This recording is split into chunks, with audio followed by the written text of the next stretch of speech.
आप सभी को नमस्कार। मैं दीनबंधु कुमार झा, स्नातकोत्तर शिक्षक हिंदी, केंद्रीय विद्यालय न्यू बंगाईगांव, असम, कक्षा 10वीं के लिए वाक्य भेद लेकर प्रस्तुत हूँ। वाक्य सार्थक पदों या शब्दों के उस समूह को वाक्य कहते हैं जिसके द्वारा एक अर्थ या एक पूर्ण भाव की अभिव्यक्ति होती है। वाक्य सार्थक शब्दों का व्यवस्थित रूप है। शिक्षितों की वाक्य रचना व्याकरण के नियमों से अनुशासित होती है। वाक्य एक या एक से अधिक शब्दों का भी हो सकता है। भाषा की इकाई वाक्य है। छोटा बालक चाहे वह एक शब्द ही बोलता हो, उसका अर्थ निकलता है तो वह वाक्य है। वाक्य रचना में प्रयुक्त सार्थक पदों के समूह में परस्पर योग्यता, आकांक्षा और आसक्ति या निकटता का होना जरूरी है, तभी वह सार्थक पद समूह वाक्य कहलाता है। वाक्य के अंग। वाक्य विन्यास करते समय जिन शब्दों का प्रयोग किया जाता है वे मुख्य रूप से दो भागों में विभक्त रहते हैं, इसलिए वाक्य के दो अंग या घटक माने जाते हैं। पहला उद्देश्य और दूसरा विधेय। उद्देश्य वाक्य में जिस व्यक्ति या वस्तु के संबंध में कुछ कहा जाता है उसे उद्देश्य कहते हैं। अतः काम को करने वाले कर्ता को उद्देश्य कहते हैं। उद्देश्य प्रायः संज्ञा, सर्वनाम या विशेषण शब्द होते हैं। कहीं पर क्रियार्थक शब्द भी उद्देश्य अंश बन जाता है, जैसे रमेश गांव जाएगा। अभिमानी का सर्वत्र आदर नहीं होता। घूमना स्वास्थ्य के लिए अच्छा रहता है। पहले वाक्य में गांव जाने का कार्य रमेश कर रहा है, अतः रमेश उद्देश्य है। दूसरे वाक्य में अभिमानी का आदर न होना वर्णित है, इसमें अभिमानी विशेषण पद उद्देश्य है।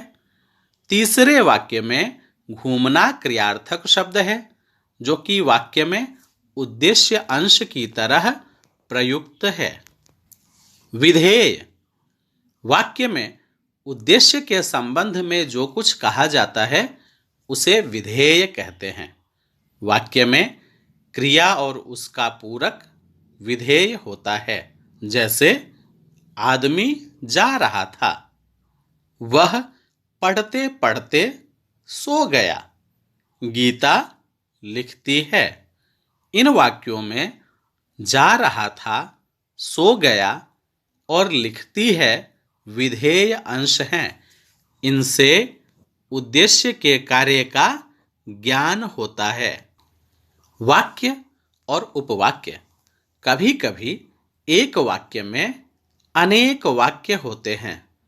इसमें एक वाक्य तो प्रधान उपवाक्य होता है और शेष आश्रित उपवाक्य। जैसे मोहन ने कहा कि मैं खेलूंगा। इसमें मोहन ने कहा प्रधान उपवाक्य है और कि मैं खेलूंगा आश्रित उपवाक्य। आश्रित उपवाक्य वाक्य का भाग होता है जिसका अपना अर्थ होता है और जिसमें उद्देश्य और विधेय भी होते हैं। आश्रित उपवाक्य या गौण उपवाक्य के तीन भेद। पहला संज्ञा उपवाक्य, दूसरा विशेषण उपवाक्य और तीसरा क्रिया विशेषण उपवाक्य। संज्ञा उपवाक्य।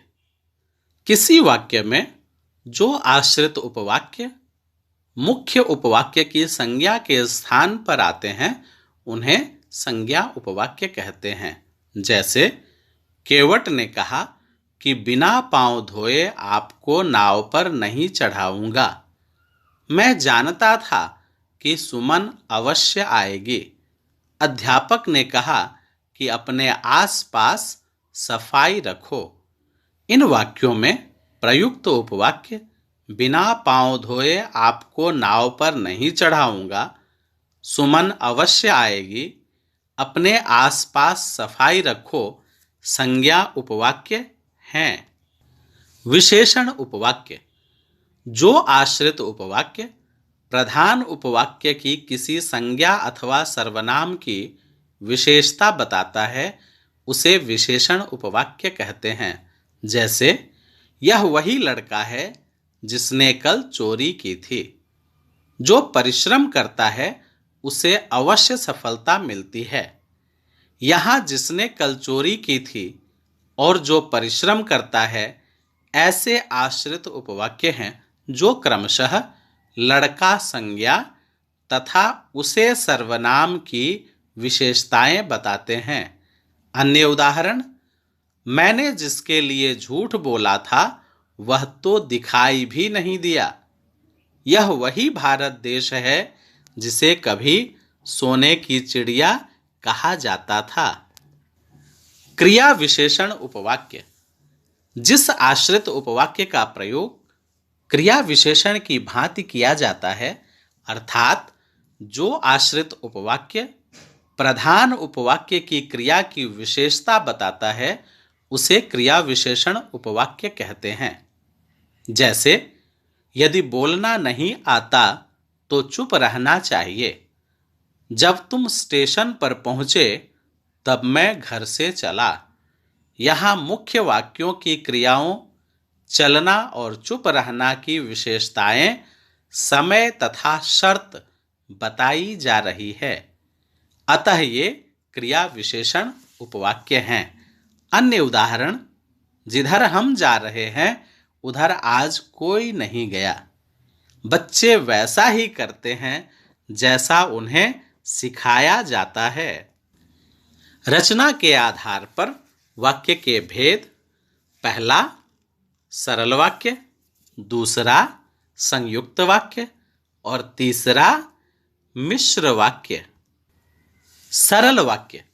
जिन वाक्यों में एक मुख्य क्रिया हो उन्हें सरल अथवा साधारण वाक्य कहते हैं। जैसे, रेखा खाना खा रही है, लता और मेधा किताब पढ़ रही है।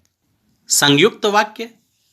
जहां दो या दो से अधिक उपवाक्य किसी समुच्चय बोधक अव्यय से जुड़े होते हैं वे संयुक्त वाक्य कहलाते हैं। जैसे, मैं पढ़ रहा हूं और तुम लिख रहे हो।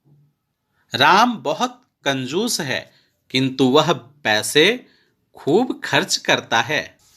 मिश्र या मिश्रित वाक्य।